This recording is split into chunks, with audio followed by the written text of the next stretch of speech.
יצירה מקומית, שמחים ששבתם אלינו. שלום אורית גידלי. שלום. מיד אנחנו נשמע על הבלוג ג'ינג', אבל נפתח עם פיסול באור. שלום טובית הורן. שלום. מה שלומך? תודה רבה. את נכנסת עם העבודות לאולפן, ובאמת היה לי אור בעיניים. כל כך מיוחד, כל כך יפה, כל כך שונה.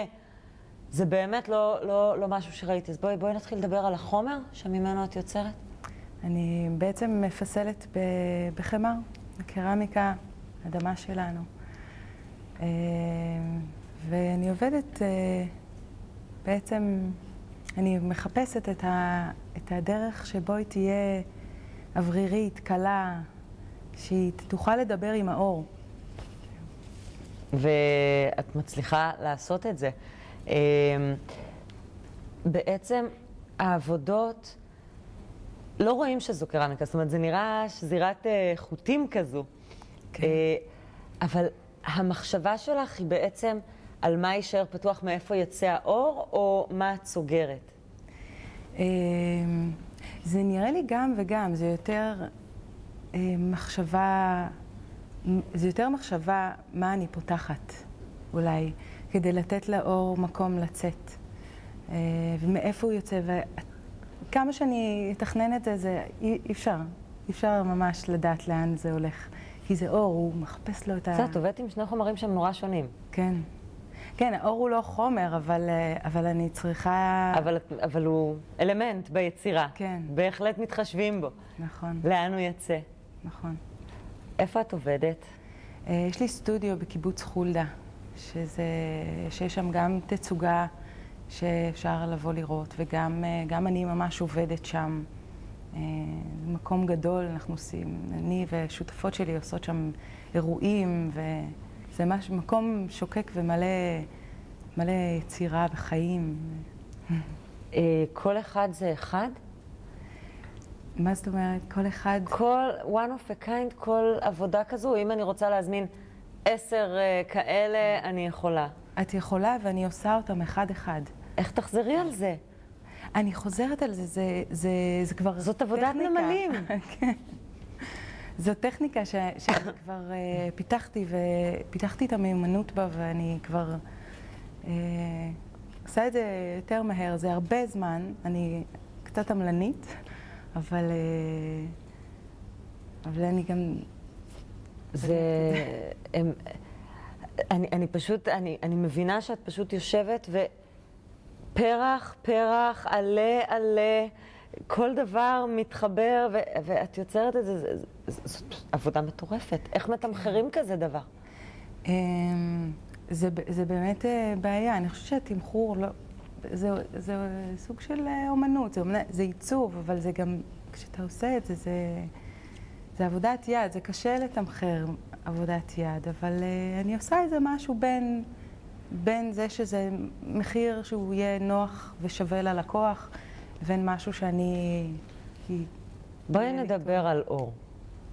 את אומנית של אור.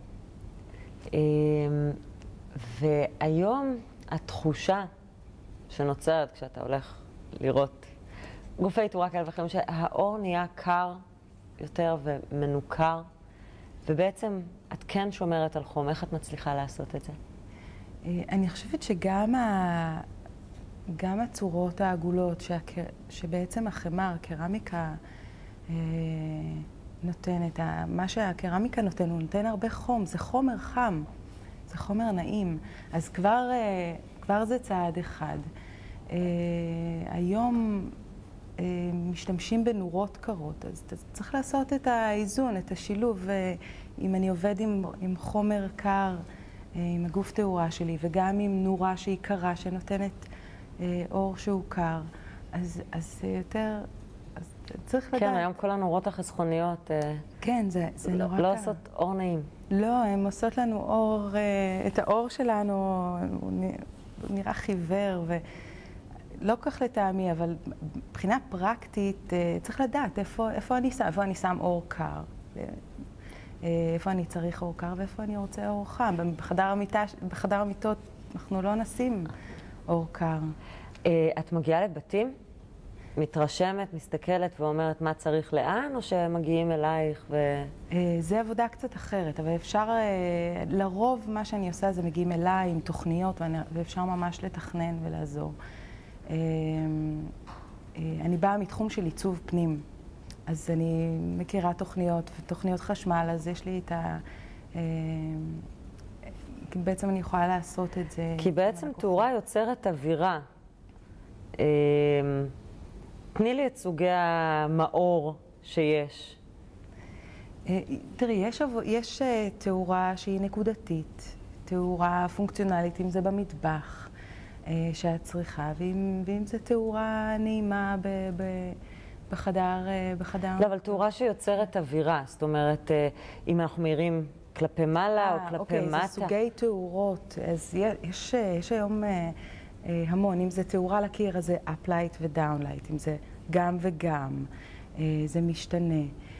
אם יש לך מנורות תלויות, אז הם דאון-לייט בעצם, מעל שולחן אוכל, מקומות שצריך יותר נקודתי. אז בקיצור, להגיע אלייך ולהפוך את הבית למשודרג בעזרת אור. את עושה רק בלבן או שיש עוד צבעים? יש עוד צבעים.